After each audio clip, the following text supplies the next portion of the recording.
Bonsoir, la bohème de Puccini ce soir à l'Opéra de Massy, la bohème qui se déroule, comme vous le savez probablement, dans le monde artistique parisien, en marge de la société bourgeoise du milieu du 19e.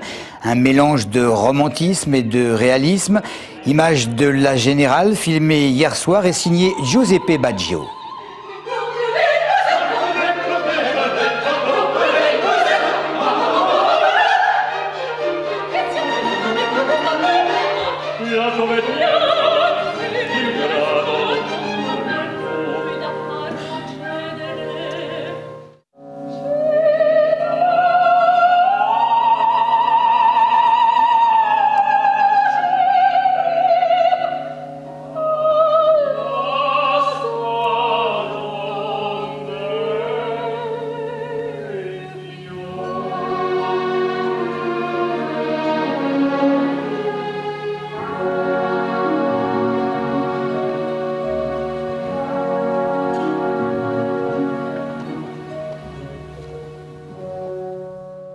Voilà, et puis une mise en scène d'Olivier Desbordes, particulièrement appréciée par Julien Dejaune. Et Dominique Ruiz, il ne faut pas l'oublier, qui est mené l'orchestre de l'Opéra de Massy. La bohème ce soir, mais également samedi, dimanche et mardi prochain.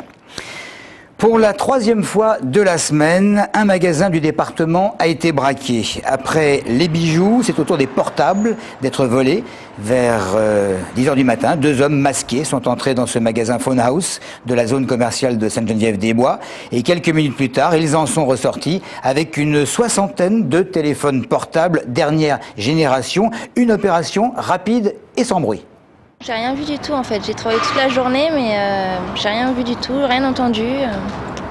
Et la voiture utilisée par les deux braqueurs n'a pas été identifiée. La police judiciaire, évidemment, enquête. Des bagagistes d'Orly en garde à vue à la suite de nombreuses plaintes des employés travaillant à l'aéroport d'Orly ont été interpellés à leur domicile dans l'Essonne et le Val-de-Marne. Le préjudice annoncé serait de l'ordre de 800 000 € en un an. Les gendarmes ont rapidement constaté que des indilicats visitaient les valises des voyageurs dans les soutes des avions en évitant ainsi les systèmes de vidéosurveillance.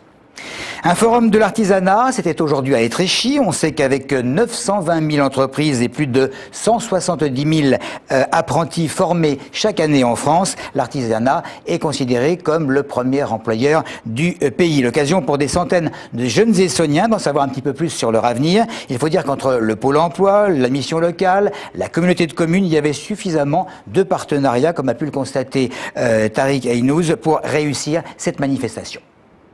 L'artisanat, premier employeur de France, présente ses différents métiers à l'occasion d'un salon ouvert à tous pour la première fois à Étréchy.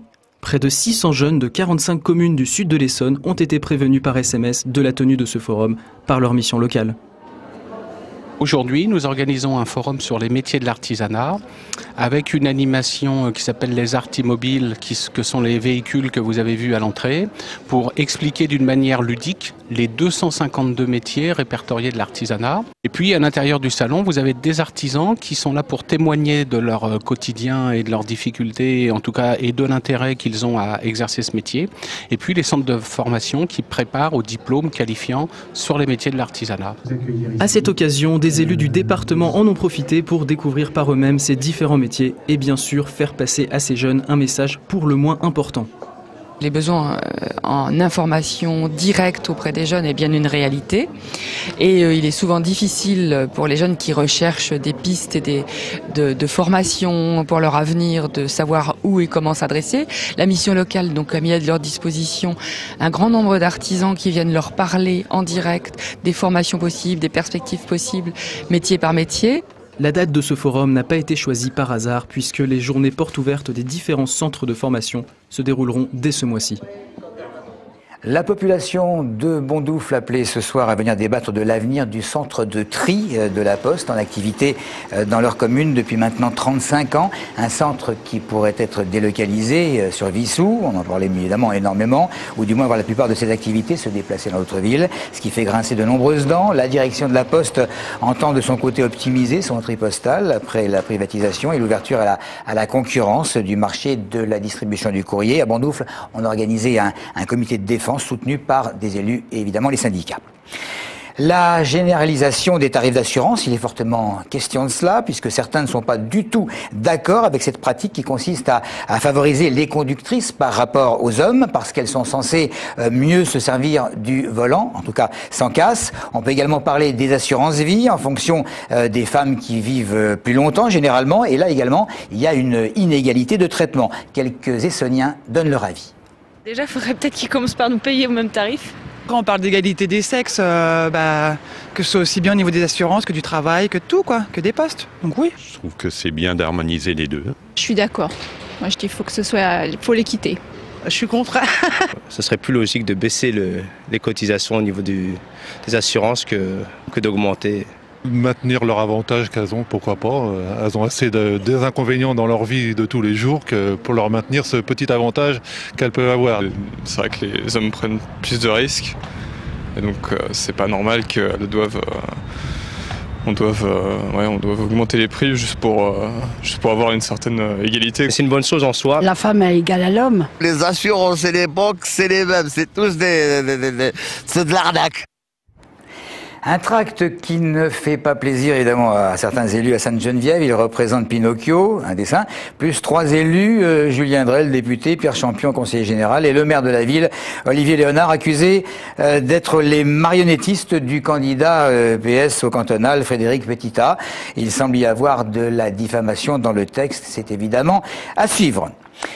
Plus réjouissant, on termine par la troupe de la comédie musicale Mamma Mia, qui était au Carrefour Market d'Épinay-sur-Orge cet après-midi. Ce n'est pas une plaisanterie. Venus pour fêter les 4 ans du magasin, les chanteurs ont entonné les célèbres musiques du groupe ABBA, Mamma Mia, Dancing Queen. Entre les fruits et légumes, les clients venus faire leurs courses ont évidemment pu profiter du spectacle.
Voilà, c'était à Épinay, entre les concombres, les artichauts et autres poivrons. Scène assez originale qui a plu à tout le monde. Et reportage réjouissant signé Claire Colombel. Voilà pour l'actualité. Merci de nous avoir suivis.